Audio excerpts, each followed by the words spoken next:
क्या पढ़े थे बेटा लास्ट टाइम में?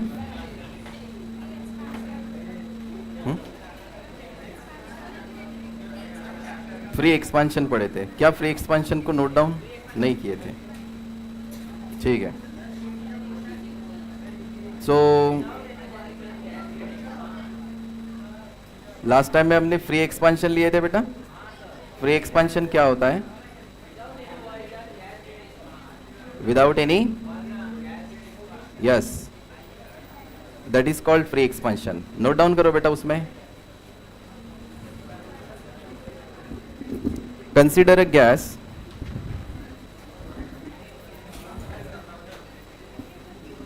inside a compartment X.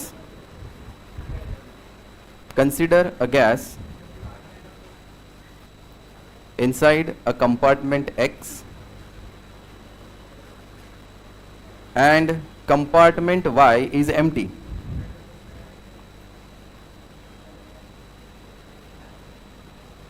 Compartment Y is empty.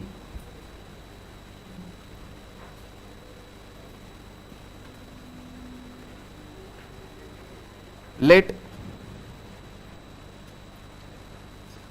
V1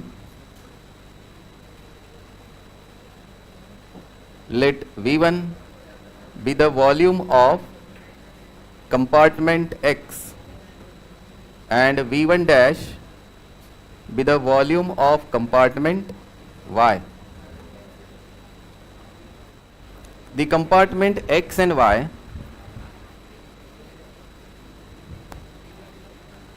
the compartment X and Y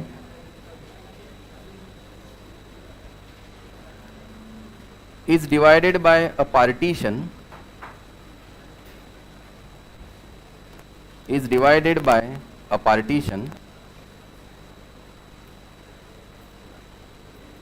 which can be easily broken.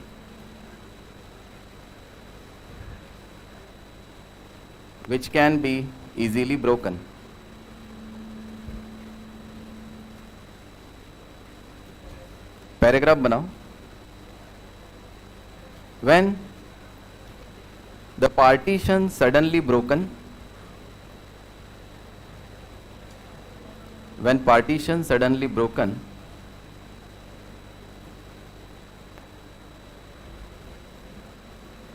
comma, this causes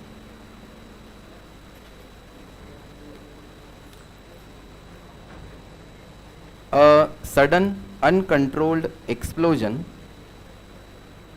a sudden uncontrolled expansion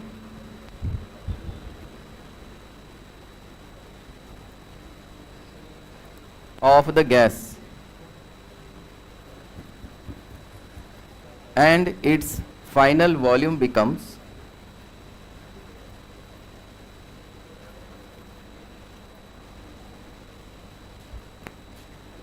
V equals to V plus V1 plus V1 dash.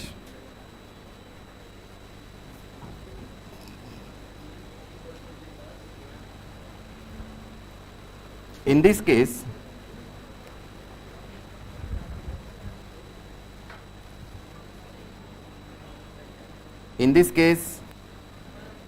gas has not done any work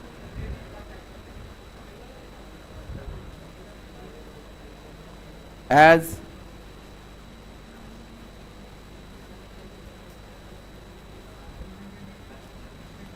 it has not pushed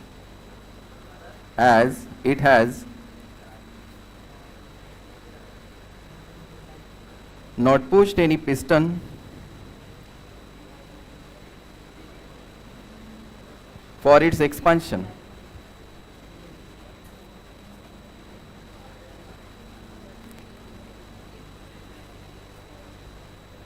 Such expansion is called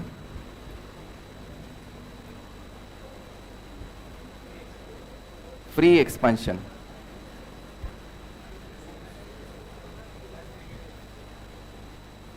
Such expansion is called free expansion.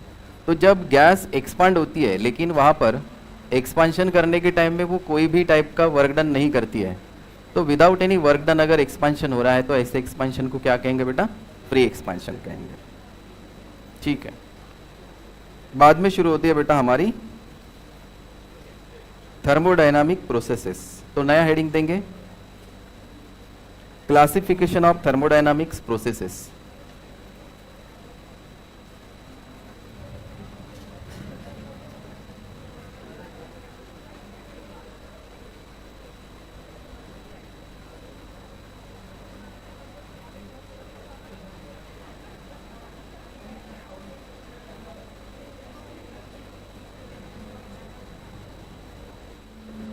We know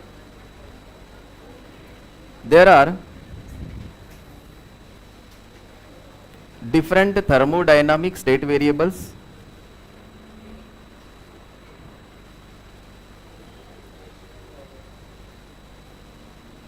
There are different types of thermodynamic state variables such as temperature, pressure and volume.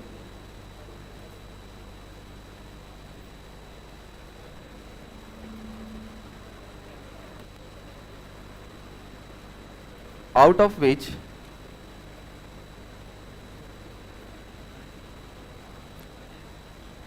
one of the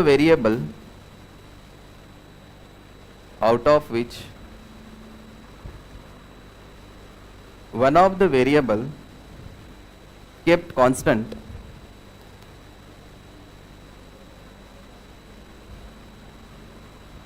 and remaining two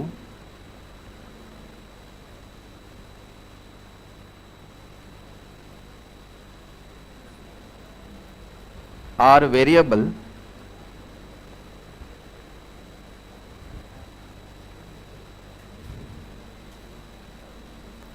on the basis of this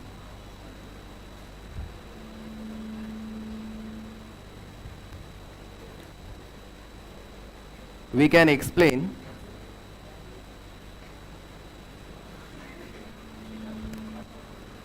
different types of thermodynamic processes. Different types of thermodynamic processes. First लिखो बेटा, reversible and irreversible process.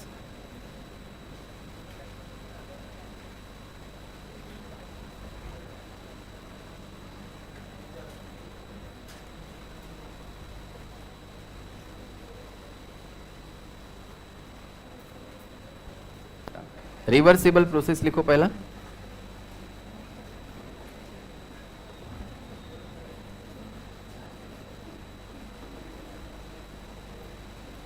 the process in which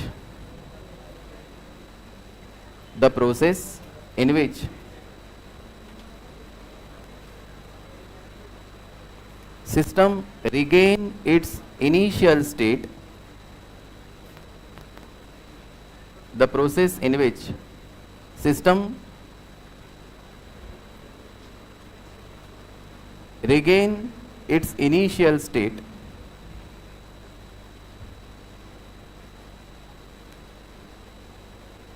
by same path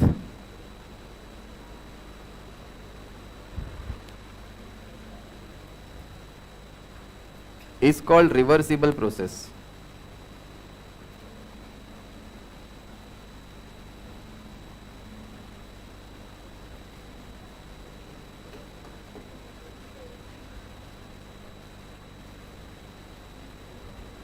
diagram draw कर लो बेटा।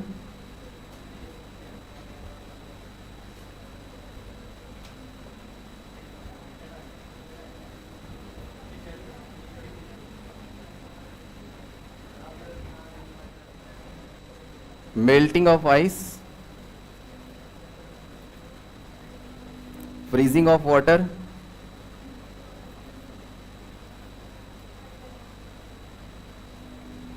condensation of steam,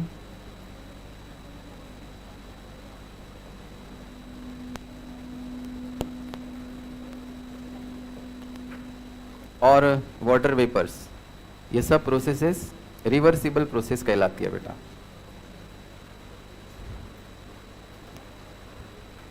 अच्छा, यहाँ पे arrow 2 बनाना बेटा, reversible में same path से जा रही है।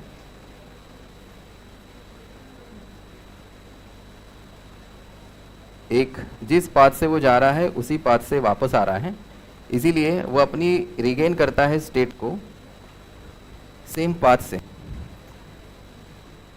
मतलब यहाँ पर लॉस ऑफ एनर्जी का क्या होता है बेटा, रिगेन कर लेता है, जितनी एनर्जी लॉस हो जाए उतनी एनर्जी रिगेन कर लेता है। तो there is no any loss of energy.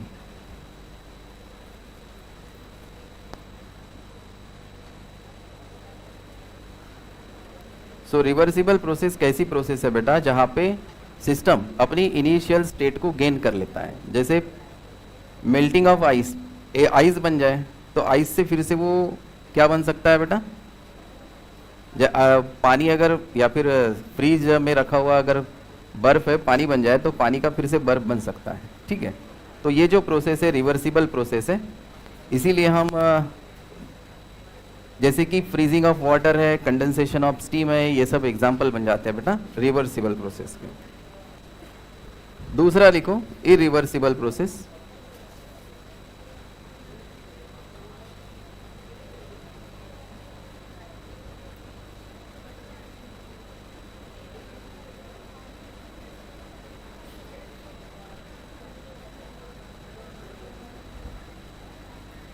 irreversible process,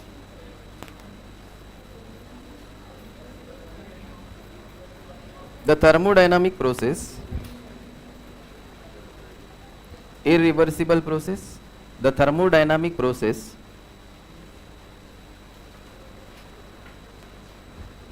in which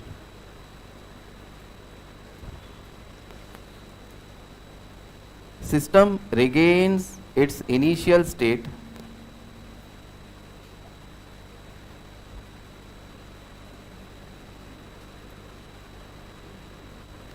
by different paths.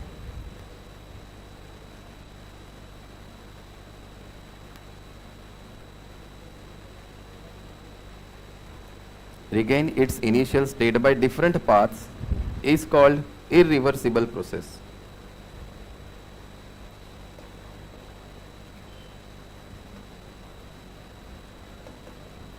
तो सेम डायग्राम में आप बना सकते हो बेटा, ये ए स्टेट टू बी स्टेट चल रहा है ये पाथ से, और बी से ए चल रहा है बेटा दूसरे पाथ से।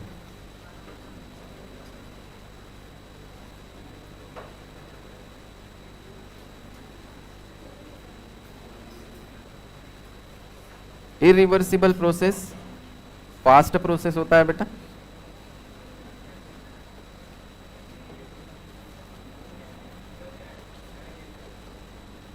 इसके कुछ एग्जाम्पल्स हम लिख सकते हैं।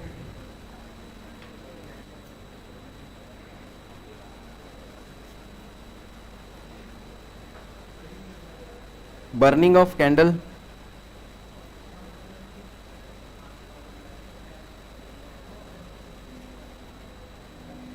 नेक्स्ट पंक्चरिंग और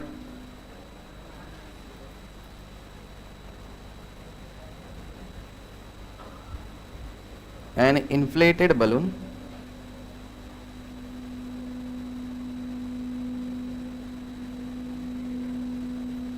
or a tire.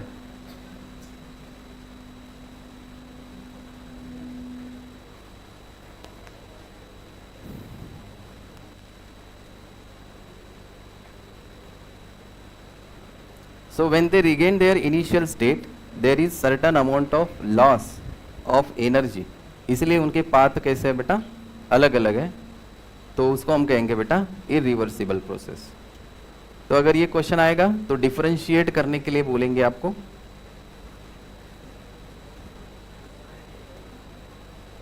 Differentiate between reversible and irreversible process. ठीक है, differentiate between reversible and irreversible process और explain reversible and irreversible process of thermodynamic system. तो ये 2 पॉइंट बना लेना बेटा, 2 पॉइंट एक्सप्लेन कर देना उसके डायग्राम के साथ, ठीक है, विथ एग्जाम्पल। सेकेंड सिस्टम की तरफ चलते हैं बेटा, सेकेंड प्रोसेस हो गया ये।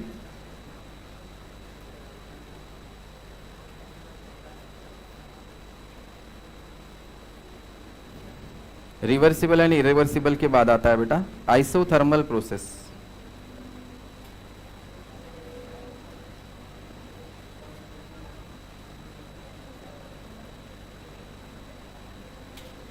आइसोथर्मल का मतलब क्या होता है बेटा? आइसोथर्मल का मतलब क्या है बेटा?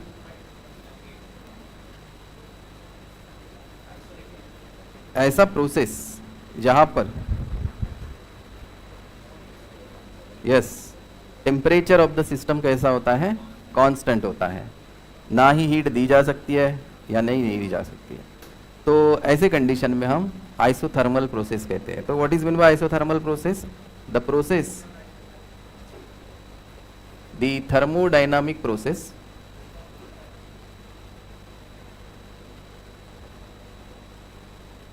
in which temperature of the system is constant or same is called isothermal process। ऐसी प्रोसेस जहां पर सिस्टम का टेम्परेचर कैसा होता है बेटा? कांस्टेंट होता है। ऐसे कंडीशन में हम उसको आइसोथर्मल प्रोसेस कहते हैं। अगर हम पी वी और टी के बीच का relation by equation of state से देखते हैं, what is equation of state? P V is equal to N R T, right. तो अगर इसमें फॉर आइसोथर्मल प्रोसेस के लिए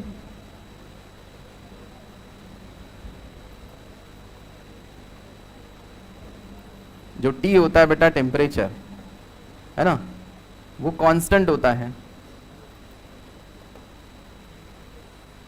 तो हमारी इक्वेशन क्या बनेगी बेटा? P V is equal to constant बन जाएगी। इसी का मतलब P initial V initial is equal to P final V final is equal to constant. ये इसका मतलब निकल के आता है। PV is equal to constant मतलब इनिशियल प्रेशर इनिशियल वॉल्यूम और फाइनल प्रेशर और फाइनल वॉल्यूम का वैल्यू कैसा होगा बेटा? सेम होगा या कांस्टेंट होगा।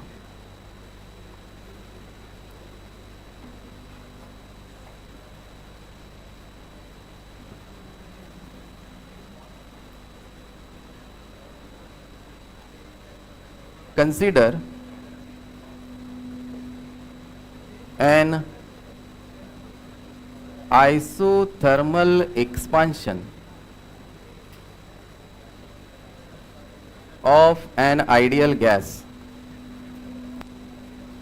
बेटा बातें नहीं करना है। एक आइडियल गैस का आइसोथर्मल एक्सपांशन का ग्राफ कैसे होगा बेटा? पीवी डायग्राम में ड्रॉ कर सकते हो।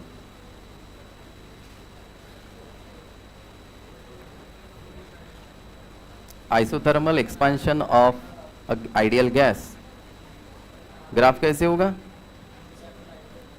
अगर हम प्रेशर P और वॉल्यूम V बनाएं तो A स्टेट से वो B स्टेट की तरफ जाएगा कुछ इस तरह से, जहाँ पे इसका इनिशियल प्रेशर फाइनली डिक्रीज हो जाएगा और इनिशियल वॉल्यूम फाइनली इंक्रीज हो जाएगा। तो ऐसे कंडीशन में हम बोल सकते हैं कि गैस ने क्या किया है बेटा? एक्सपांशन किया है। ये बात समझ में आई? सो इन दिस केस जब वो क्या करता है बेटा? एक्सपांशन करता है। तो अगर कोई गैस एक्सपांशन करे तो उस टाइम में work is done by the gas. Work done कौन करता है बेटा? एक्सपांशन होने के लिए गैस करता है। उस टाइम में लेट सपोज हम कहें कि ये एक बहुत ही स्लो प्रोसेस हो रही है, जैसे आप किसी सिस्टम को कैंडल से हीट करा रहे हैं, तो उस टाइम में क्या होगा, उसका जो टेम्परेचर है वो धीरे धीरे बढ़ने की कोशिश करेगा, लेकिन जैसे ही बढ़ने की कोशिश करेगा फिर से क्या हो जाएगा, वॉल्यूम बढ़ने के कारण टेम्परेचर उतना का उतना ही रहेगा। तो सिस्टम का टेम्परेचर क्या हो रहा है बेटा, सेम रह रहा है, कांस्टेंट रह रहा है। बात समझ में आई? So in this case work done क्या होगा बेटा, सो जो वर्क डन है dw वो दिया जाता है बेटा P into D V. Work done कितना होता है बेटा, PdV। So to find total work done क्या करेंगे, इंटीग्रेट करेंगे अबो इक्वेशन को। अगर हम अबो इक्वेशन को इंटीग्रेट करें तो इक्वेशन क्या बनेगी बेटा,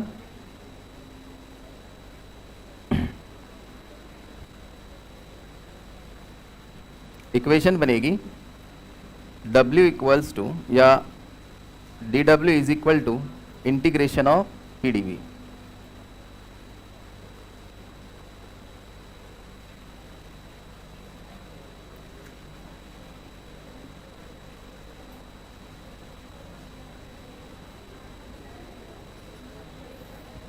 हम बात कर रहे हैं बेटा एक सिस्टम की जो इस तरह का है और इसको हमने गैस भर के रखी हुई है, और अगर आप इसी सिस्टम को एक कैंडल से हीट करते हो तो इसका टेम्परेचर कांस्टेंट रह जाता है, ठीक है। लेकिन कैसे, जैसे ही इसका टेम्परेचर बढ़ने जाए वॉल्यूम थोड़ा सा बढ़ जाता है, फिर से टेम्परेचर बढ़ने जाए वॉल्यूम फिर से बढ़ता है, फिर से टेम्परेचर बढ़ने जाए वॉल्यूम फिर से बढ़ जाता है, और वॉल्यूम जो बढ़ के जो है वो टेम्परेचर को कांस्टेंट रखता है। तो फाइनली आप देखते हो वॉल्यूम इंक्रीज होता है बेटा, और प्रेशर भी थोड़ा बहुत चेंज हो जाता है। तो इस तरह से टेम्परेचर कांस्टेंट है और वॉल्यूम और प्रेशर दो पैरामीटर्स कैसे है बेटा, ये वेरिएबल हैं। तो इस कंडीशन में टेम्परेचर वेरी कर रहा है, सॉरी कांस्टेंट रहता है, और प्रेशर और वॉल्यूम क्या होते हैं बेटा, चेंज होते हैं। सो यही यहाँ पे हो रहा है। तो अगर वॉल्यूम इंक्रीज होता है इसका, तो वॉल्यूम इनिशियल इतना था और अब वॉल्यूम यहाँ से यहाँ तक फाइनली इतना बढ़ गया। बात समझ में आ गई? तो चेंज इन वॉल्यूम कितना हुआ बेटा, इतना हो गया। तो यहाँ पर वॉल्यूम चेंज हो रहा है इनिशियल से फाइनल तक। तो लिमिट लगा दो बेटा इंटीग्रेशन में, v initial to v final. So integration of dw pdv, pdv को हम क्या लिख सकते हैं बेटा, p की वैल्यू हम यहाँ पे पुट करेंगे, v initial to v final. So अगर हम यहाँ पे वैल्यू पुट करें तो आपको पता है बेटा pv is equal to nRT। तो p का वैल्यू बिना nRT बाई v, तो यहाँ पे वैल्यू पुट कर दो nRT by capital V into D V. बाजू में लिख के रखना बेटा कि p का वैल्यू कहाँ से आया है, इक्वेशन से आया है। अब बाजू में मेंशन कर दो, यहाँ पे जगह नहीं है। So w equals to integration में nRT कांस्टेंट होके integral v initial to v final dv by v। Integration of dv, integration of 1 by v कितना होगा बेटा, log ऑफ v होगा। तो log ऑफ v अप्लाई कर लो। So w is equal to nRT log, limit लगाओ initial to final. So w is equal to nRT log v final minus log v initial. क्या होगा बेटा इसका formula,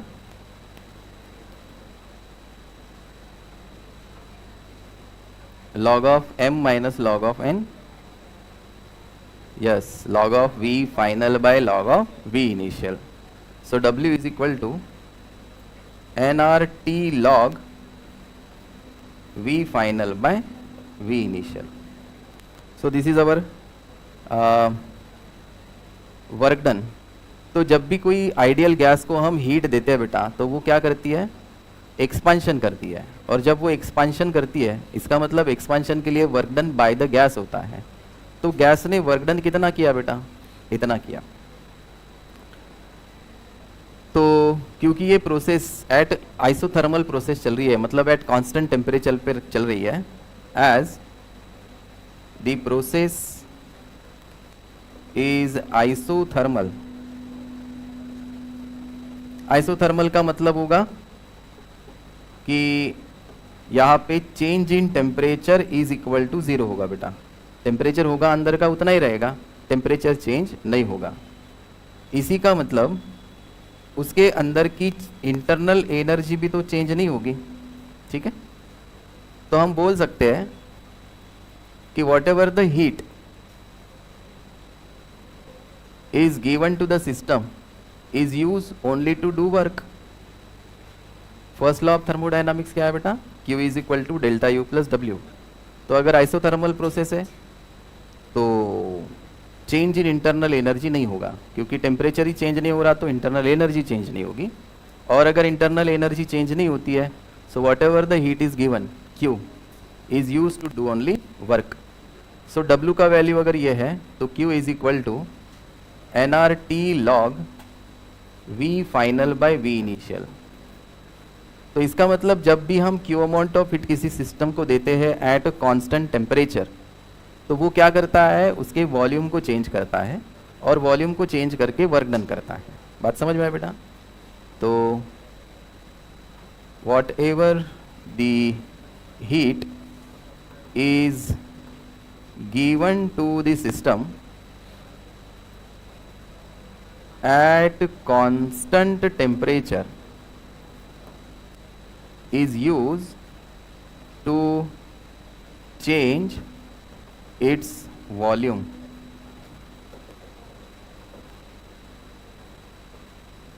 by doing work, वो work करके वो अपना वॉल्यूम चेंज कराता है बेटा। सो this is the isothermal process, ठीक है। So what is isothermal process? या explain the isothermal process of thermodynamic system कहाँ? तो आपको इतना सारा बातें वहाँ पर एक्सप्लेन करनी पड़ेगी बेटा, 3 मार्क्स का क्वेश्चन आता है, ठीक है। आइसोथर्मल प्रोसेस अच्छे से लर्न कर लेना बेटा। ये व्हाट इज आइसोथर्मल प्रोसेस? ऐसी प्रोसेस जिसका टेम्परेचर कैसा होता है बेटा, कांस्टेंट होता है, मतलब इंटरनल एनर्जी चेंज नहीं होती। इसी का मतलब whatever the heat is given to the system is use to do work only. वो सिर्फ और सिर्फ काम करने के लिए ये प्रोसेस करता है बेटा, या ये हीट का यूज करता है, ठीक है। ये आपको कहाँ से एक्सप्लेन होता है, ये फार्मूला से एक्सप्लेन होता है बेटा। Q is equal to nRT log V final by V initial. N number of moles, R gas constant, T temperature जो कैसा है बेटा, कांस्टेंट है, सिर्फ चेंज क्या हो रहा है, वॉल्यूम चेंज हो रहा है, log of V final by V initial, ठीक है। अगर मैंने आपको एक आध एग्जाम्पल पूछा तो आइसोथर्मल प्रोसेस का कोई एग्जाम्पल है? थर्मल बॉटल, थर्मास वाली बॉटल, वो तो आइसोलेटेड सिस्टम है बेटा। वो प्रोसेस पूछ रहे हैं, प्रोसेस मतलब जो होने वाली प्रोसेस है, जो कांस्टेंट टेम्परेचर पे प्रोसेस होती है, जैसे कि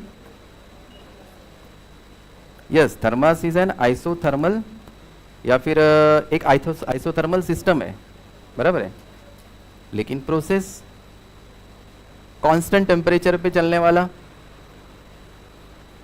याद रखना बेटा, melting of ice, melting of ice कौन से टेम्परेचर पे चलता है, कांस्टेंट 0 डिग्री सेल्सियस पे चलता है राइट ना। तो मेल्टिंग ऑफ आइस एग्जांपल हो जाएगा बेटा आइसोथर्मल प्रोसेस का। एग्जांपल लिख के रख दो, melting of ice at 0 degree Celsius is the isothermal process.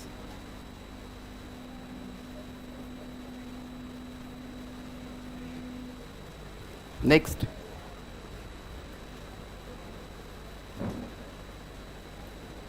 है बेटा isobaric process.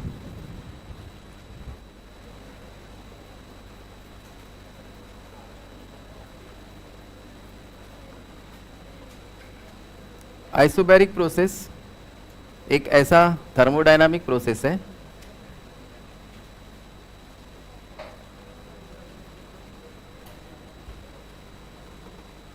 in which pressure of the system is constant.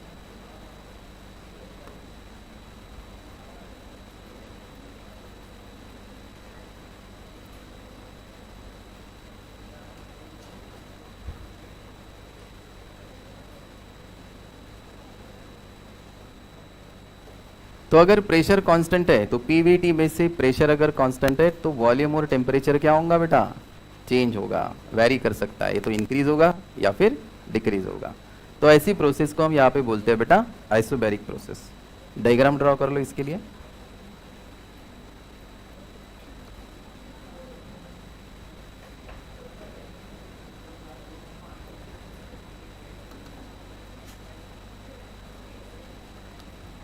सो अगर किसी सिस्टम का प्रेशर कांस्टेंट रखना है तो वो ए स्टेट से बी स्टेट तक एक कांस्टेंट प्रेशर पी पे ही चलेगा, लेकिन उसका वॉल्यूम इनिशियल से क्या बन जाएगा बेटा, फाइनल बनेगा। ठीक है,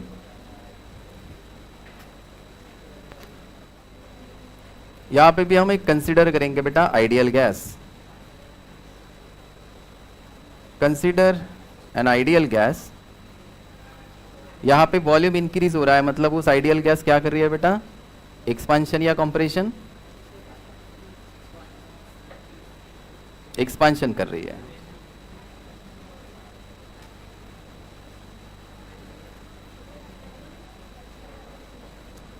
आइसोबैरिक एक्सपांशन। तो जब वो आइसोबैरिक एक्सपांशन करती है तो हम कंसीडर कर रहे हैं बेटा कि उसका, उस सिस्टम का प्रेशर कैसा है, कांस्टेंट है। तो प्रेशर कांस्टेंट है तो वॉल्यूम क्या हो रहा है बेटा, इंक्रीज, और टेम्परेचर भी क्या हो रहा है, इंक्रीज हो रहा है। तो अगर वॉल्यूम इंक्रीज हो रहा है इसका मतलब वहां पर वर्क डन किसने किया बेटा, गैस ने किया। सो अगर ये आइसोथर्मल या आइसोबैरिक सॉरी एक्सपांशन कर रहा है, hence work is done by the gas. अगर गैस ने वर्क डन किया तो वो कितना होता है बेटा, गैस का वर्क डन कितना होता है, पीडीवी होता है। कितना होता है बेटा, पी इंटू डीवी। डीवी मतलब V final minus V initial. और आपको पता है बेटा PV is equal to NRT होता है, तो पी डीवी को हम क्या लिख सकते हैं, एनआरडीटी लिख सकते हैं। इसको एक काम कर लेते हैं, पीडीवी को हम आर इंटू डी टी लिख सकते हैं, बिकॉज पीडीवी को आर डी टी लिखा जा सकता है। कौन सी इक्वेशन से बेटा, PV is equal to nRT से। एन की वैल्यू 1 होगी, so R T final minus T initial. इस तरह से हम इसको वर्क डन को मेंशन कर सकते हैं बेटा।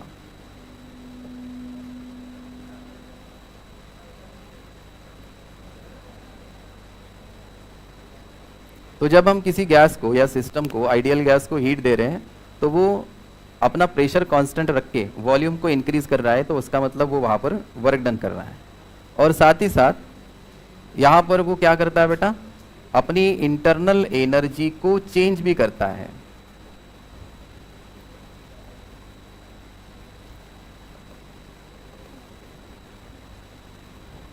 अपनी इंटरनल एनर्जी चेंज क्यों करता है बेटा, क्योंकि उसका टेम्परेचर भी यहाँ पर वेरिएबल है। तो वेरिएबल है टेम्परेचर, जैसे पहले की इसमें लिखा था हमने delta T equals to D zero, इसलिए डेल्टा यू भी क्या हुआ था बेटा, जीरो हुआ था। लेकिन यहाँ पे डेल्टा टी जीरो नहीं है, तो इसका मतलब उसका इंटरनल एनर्जी मतलब डेल्टा यू जो है वो भी जीरो नहीं है। तो वो कितना होता है बेटा, मेयर्स रिलेशन में पढ़े थे हमने, सीवीडीटी होता है बेटा। कितना होता है, सीवीडीटी। एन सीवीडीटी लिखे थे हमने, याद होगा, एक बार मेयर्स रिलेशन में देख सकते हो, एन सीवीडीटी लिखे थे। ठीक है,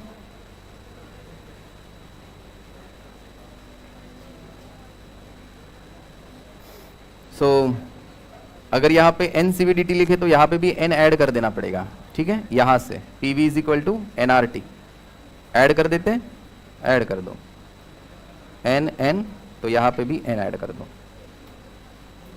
सो delta U equal to N C V D T का मतलब T final minus T initial, इसको इक्वेशन 2 बोल दो बेटा। तो क्या होगा, ये है आपका वर्क डन और ये है आपकी change in internal energy. So by thermodynamics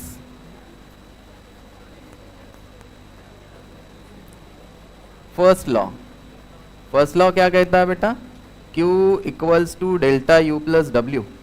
so whatever the heat is given to the system is, यहाँ पे दोनों तरीके से यूज हो रही है बेटा, उसको सीधा बिठाओ।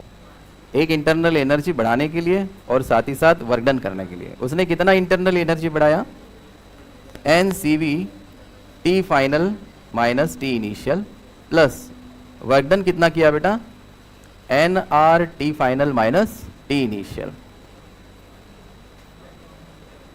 इसको सॉल्व कर लो, यहाँ पे ये वैल्यू कॉमन है तो n C V plus n R T final minus T initial, यहाँ से एन भी कॉमन है तो C V plus R T final minus T initial. So Q is equal to N, C V plus R कितना होता है बेटा, C P होता है। कहाँ पे पढ़े थे, फिजिक्स में ही पढ़े थे बेटा, लेकिन C P minus C V is equal to R होता है ना। तो C P minus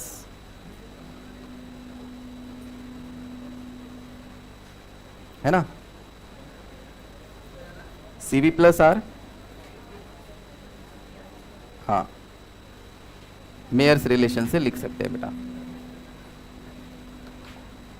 so whatever the heat is given to the system at constant pressure is use to do work and to increase the internal energy. तो generally इस formula से आप क्या बोल सकते हो बेटा, एट कांस्टेंट प्रेशर, अगर किसी सिस्टम को आप क्यू अमाउंट ऑफ हीट देते हो at constant pressure is use to increase its internal energy, है ना। तो ये रिलेशन से आप ये वाला बात बोल सकते हो।